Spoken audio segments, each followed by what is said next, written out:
Hey there, and welcome back to Family Travel Unpacked. I'm Melissa, and in case you're new here, you can find tons of detailed destination info, travel guides, hacks, and more on my website, thefamilyvoyage.com. If you're listening to this, I'm guessing you've got that travel itch. Maybe you know you want to take a family trip, but you're staring at a world map feeling completely overwhelmed. Or maybe you and your partner have different ideas about where to go. One of you wants adventure, the other wants culture.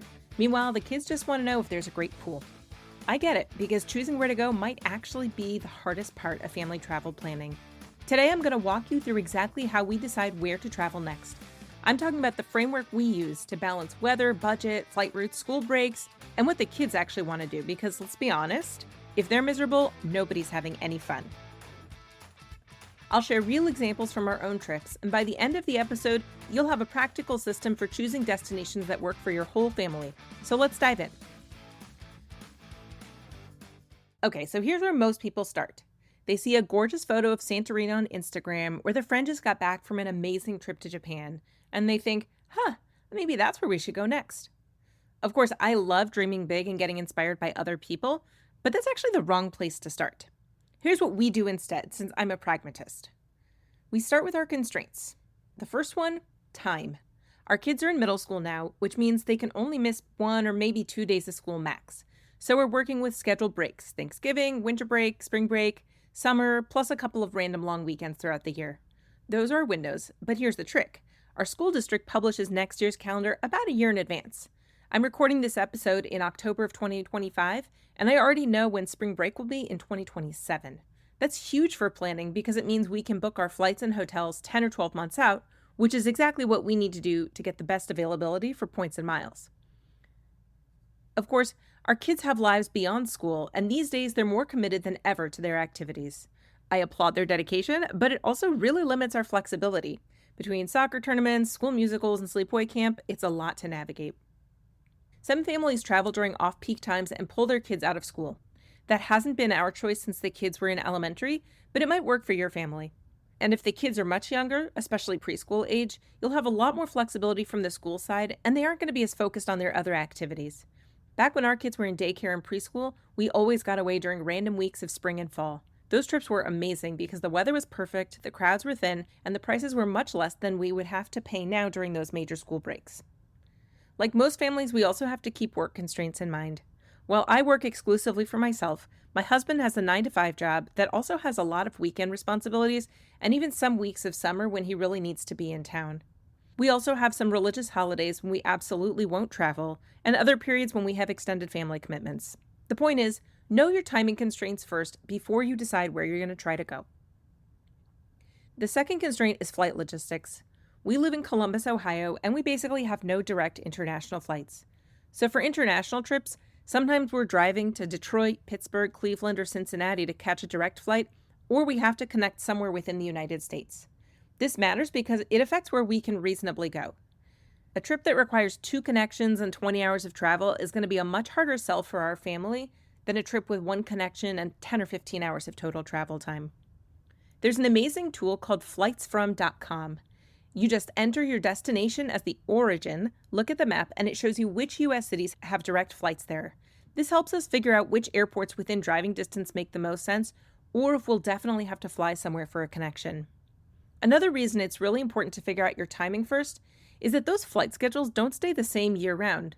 When we were initially planning our upcoming spring break trip to Portugal, we had hoped to start or end our trip in the Algarve region in the south, which would mean using the airport in Faro. But then I realized that there are no nonstop flights back to the U.S. at that time of year. We would have had to leave at 5 a.m. to take a 3-hour train ride and then spend 15 hours traveling home. Not gonna happen. Our third constraint are our kids' needs and preferences. Remember what I said about my son preferring cool weather in that last episode? That's a real constraint for him. We could try to force him on a trip somewhere brutally hot in August, but why would we? He'd be miserable, which means we'd all be miserable. Our daughter's celiac disease is also a big constraint. Some destinations are really difficult, like Japan, while others are amazing, like Costa Rica, and there are plenty that are in between. And then there's my mother-in-law, who travels with us for winter breaks. She moves kind of slow these days, and she has some trouble with stairs. So we have to think about accessibility, walking distances, and transportation options if she's coming with us. These aren't necessarily problems to solve, but they're realities that our family has to consider, and I'm sure your family has its own needs.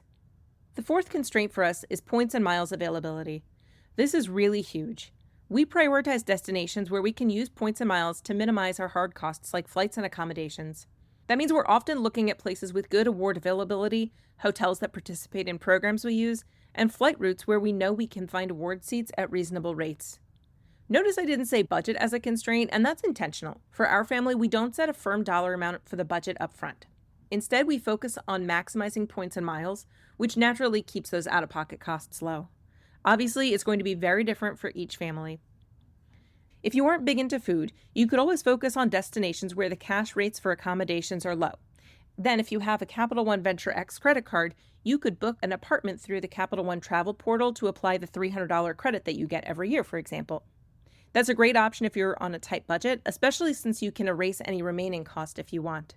You'd still want to make sure that the flights are available on points so that you aren't working hard to save in one area and busting the budget in another. Okay, so once you know your constraints, how do you actually organize all of this information? Personally, I use a spreadsheet. It's not fancy, but it works. Here's how I set it up. School breaks go across the top. Labor Day weekend, fall break, Thanksgiving, winter break, President's Day weekend, spring break, summer. The years go down the rows, 2025, 26, 27, and so on. At the bottom of each column, I have a running list of destination ideas that I think might work for that particular break. So in the spring break column, I might have Costa Rica, Peru, Portugal, Morocco. Under summer, it could be Norway, Iceland, Alaska, the Canadian Rockies, places where summer is actually the best time to visit. I'm also keeping in mind how much time we'll be able to take for each of those trips. Usually we can manage 10 days or so for those longer breaks and 3 or 4 days for shorter trips. But it doesn't make sense for us to try to cram in a huge overseas trip for just a long weekend. And to me, it would feel like a wasted opportunity to use one of our longer blocks for a place I think we really only need a few days. The beauty of this system is that it's organic and it's unconstrained. I don't use some complicated decision matrix or scoring system. We don't feel forced into any decisions. I just look at the options, think about what makes sense for that particular break, and start researching. And sometimes the destinations move around. Maybe I was thinking Portugal for spring break, but then I find amazing award availability for summer instead. No problem. I can move it to the summer column if it still makes sense in terms of weather and how long the trip would be. With one kid on the verge of high school, we also know that there are some other time constraints on the horizon. Things like band trips and black belt testing. Even if they're a few years off, I can put them in the spreadsheet to help me see the big picture and make the most of the time our family still has to travel together. The other thing the spreadsheet helps me do is balance trip styles. I know that everyone in the family has different likes and dislikes, and since we're fortunate to travel a lot, it's easy to make sure we're covering all our bases in a given year.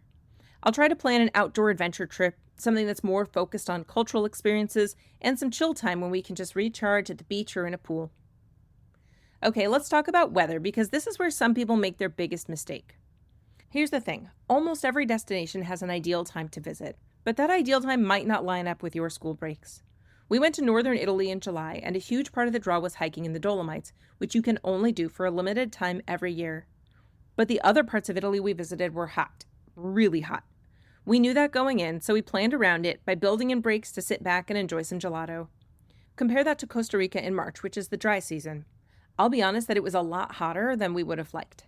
But we wanted to avoid the heavy rains that can cancel some experiences and cause dangerous road conditions during the wet season. We navigated the heat by doing early morning activities and spending our afternoons relaxing at the pool or in the AC.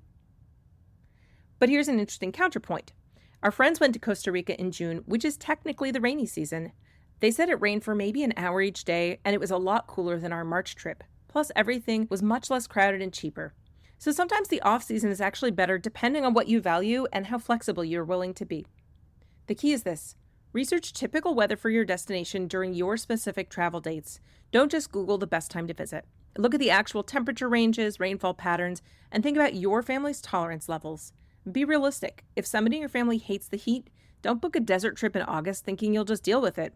Likewise, if somebody can't stand being cold, they probably don't want to go to the Christmas markets. They won't enjoy it, and that resentment can color the whole trip. Let's get practical and talk about getting there because this is where a lot of families get tripped up, whether it's because of the cost of flights or the intensity of travel days. When we were planning our Japan trip, we knew it was going to be a really long travel day. We flew cross country for a stop in San Francisco and then on to Tokyo. It was a full day of travel. But here's the thing. For us, one stop is manageable. In theory, the kids could get off the plane in San Francisco, stretch their legs, get some food, reset a little. Side note, our flight from Columbus was almost 4 hours late, so none of that happened. If we had to make 2 connections, that day would have been even more brutal, and there's a really good chance that we would have missed the flight to Tokyo completely. Now, I use 3 main tools to start searching for award availability: Points Yeah, Award Tool, and Point Me. None of these is totally comprehensive, just to warn you. You'll always need to verify with the actual airline, but together, those tools give you a good starting point for knowing what's possible if you want to book your flight on points. By the way, I currently use the free version of all of those tools. You don't have to spend a ton of money to make your points work, though it's probably worth paying for one of those tools at some point. And here's a pro tip. Award availability often gets released 11 or 12 months out. So if you're flexible on dates within your school break, you can really ramp up your chances of finding good award seats. For us, booking early isn't just about getting the flights we want, but it's usually about getting everyone on the same flight without having to pay cash. Finding 4 award seats together is a lot harder than finding 2, especially if you're trying to book premium economy for an overnight flight. So we usually book as soon as that availability opens up, although I try to stick with flexible options in case something changes and we have to shift by a day or 2. The other thing to consider is connection cities. Some of them are a lot easier than others, especially with kids. We like connecting through Denver, for example. It's a big airport with plenty of food options, and we have access to several lounges there, but it's not so overwhelming that we can't navigate it easily. Okay, so you've got your constraints mapped out, you've checked the weather, you've looked at flights. Now it's time for the negotiation phase. How do you balance what everyone wants? Ronnie and I like different things. He wants good restaurants, not necessarily fancy, but hole-in-the-wall local joints with great food. He also likes culture and history and hiking. I don't care about going to fancy restaurants as long as there's good coffee somewhere nearby. Our son wants outdoor activities, but nothing that's too hot unless he's going to be out on the water. Our daughter wants resorts, good gluten-free food, entertainment. She likes big cities where there are lots of shows available or something like a resort getaway. So how do we make it work? Honestly, most destinations have something for everyone if you plan it right. In Costa Rica, we did adventure activities, wildlife spotting, and a cooking class in La Fortuna before we moved on to a resort where everybody could relax by the pool, enjoy some good meals, and spend hours snorkeling and kayaking, if that's what we wanted to do. The key is making sure everyone gets something they're excited about. Not every activity has to work for everyone, but you should all have something you're genuinely looking forward to on the trip. And sometimes that means compromising. I wasn't thrilled about spending days on end at a resort rather than trucking around doing more sightseeing, but the kids really appreciated it. So how do you make the final call? For us, it usually comes down to a combination of factors. Can we get the flights and hotels on points? Does it offer a good balance of activities everybody's going to enjoy? And are we excited to travel there? That's huge. Here's the thing. You can't optimize everything. Each destination is going to have some trade-offs. When we went to Japan, we knew it would be a really long travel day. We also knew that it was a huge cultural shift for the kids because they were only 11 and 8 at the time. But we were confident that it was an incredible opportunity, and we felt they were ready for it. Plus, they were super excited, and that really made a big difference. You know what? The first evening was really tough. Our son had a complete meltdown on our food tour. He was exhausted and overwhelmed.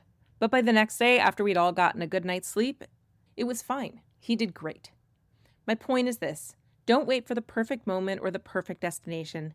If a trip checks most of your boxes and you can make the logistics work, just book it. You'll learn more from actually traveling than endlessly planning the theoretical perfect trip. All right, let's recap the process.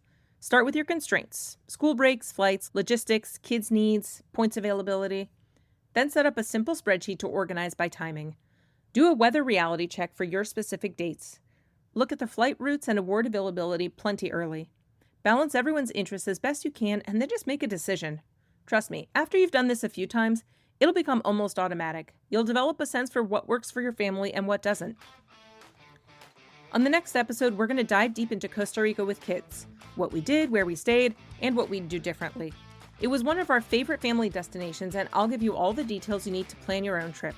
Until then, pull out a spreadsheet and start mapping out your next adventure. If you like this episode, be sure to follow along and leave a 5-star review wherever you're listening. Remember, you can always find plenty of in-depth resources at thefamilyvoyage.com. Happy travels!